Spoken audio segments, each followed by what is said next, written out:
And free and fly away, fly away. I will be your wild and free and fly away, fly away.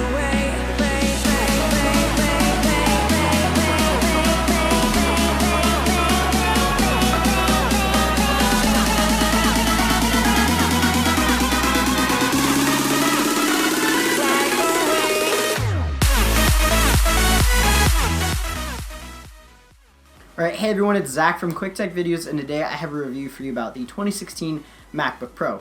So let's get started by first off talking about the design. I love just how thin and light this new MacBook is, mostly because I'm coming from an old 2010 MacBook Pro, which is super heavy and super thick compared to this new one. The design, however, is still a classic MacBook. You can tell right away what it is, and the outside hasn't changed that much since the last generation, besides some new color options. Although it is much thinner and lighter, which seems to be Apple's new favorite thing. Once I open it up, you are greeted with a huge trackpad that is much larger than I have seen on any other laptop. And it's really nice you have all this trackpad space because it means you can almost have a one-to-one thingamabob. Basically, if you take your finger from one corner and go to the other corner of the trackpad, the mouse does the same thing on the screen. All this space means less lifting your finger and doing all this, which kind of helps with the comfort and ergonomics. Next is a new keyboard, which is Apple's second generation butterfly switch. Personally, I wasn't really too stoked when they had them on the first, on the 12-inch MacBook, but because my experience was, it really wasn't all that great. The first, they felt mushy and flat, and it felt like I was mashing on a glass screen instead of activating an actual switch. And yes, I understand that I could have gotten used to them. However, switching from a Cherry MX brown mechanical keyboard to these new fangled butterfly switches from Apple was not going to happen. However, I am happy to say that these second generation keys are much better. It's such a better improvement that it's minimal adjustment from my mechanical keyboard, as it has really clicky switches, which are very nice, and you can definitely tell when you've activated it. Yes, there still isn't a whole lot of travel, but that tactileness of the clickiness of the key with the audible confirmation really helps you out. Now let's talk about the screen. I got the 13-inch model with the 2560 by 1600 resolution, IPS, and a brightness of 500 nits, which also supports the P3 color gamut. All this means is that the screen is absolutely gorgeous to look at and super bright. Text is sharp, crisp, and clear, and colors are accurate and vibrant thanks to IPS and the P3 color gamut. This helps content creators make sure that their photos and videos are accurate and are going to look the same on every device. 500 nit brightness means that you can really see the screen outdoors, even in direct sunlight, and it's so bright in fact that I rarely ever go above half brightness, maybe 3/4 brightness in direct sunlight. As far as ports go, it can be a little controversial with just two Thunderbolt 3 ports in the form of USB-C plugs and a headphone jack. Thank you, Apple, our glorious overlords, for allowing the small convenience of the headphone jack. Anywho, living with this laptop really isn't as bad as some people have made it out to be, and it's really not dongle life. For example, I only paid $25, got a USB-C hub that takes all my port needs, USB 3A, and a SD card reader. Personally, I don't really connect my MacBook Pro to a whole lot of external displays, but you can definitely get hubs out there with HDMI and VGA out if you don't mind paying a couple of bucks on top of the already rather high price tag. Which I'm going to talk about later. Also, don't let the current I/O situation deter you from this laptop, as USB-C and Thunderbolt are the future of things.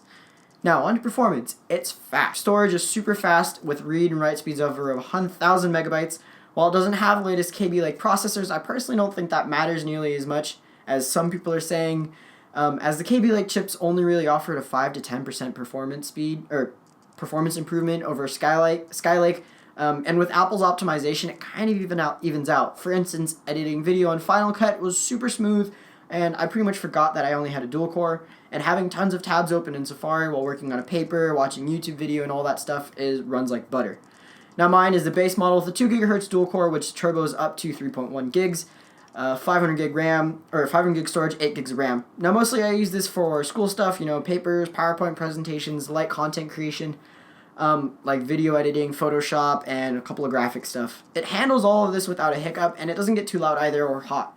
To go along with that, it also has the battery performance to match, and my day is long. It starts at 8, ends at 2 with classes, and then I go straight to work. I'm at work all day until about 10. I come home, do homework, sometimes don't go to bed till about 2, and I usually end the day with about 30% battery. Now, is this the perfect laptop? No. Yes, there are compromises, mainly the port situation. If you don't mind picking up USB-C hub, then go for it.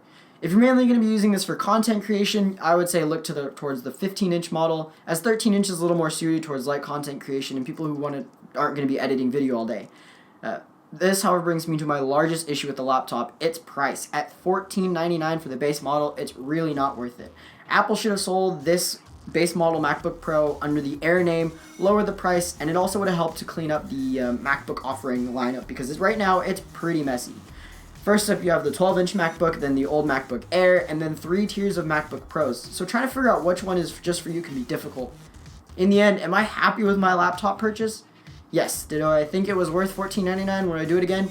No. My suggestion is, if you're looking into the base model, is to wait for a sale or wait for Apple to drop the price down to something like, I don't know, $1,300 or $1,200. At this current price range, I don't think it's worth it, and I think you would have better luck looking elsewhere for a new laptop. Anywho, that's been my review of the 2016 MacBook Pro. If you enjoyed the video, go ahead and leave us a like and a subscribe. And don't forget to comment down below on what I can work on next time. If you didn't like the video, that's fine. Go ahead and leave us a dislike. It helps out either way. Anyways, I will see you guys in the next video.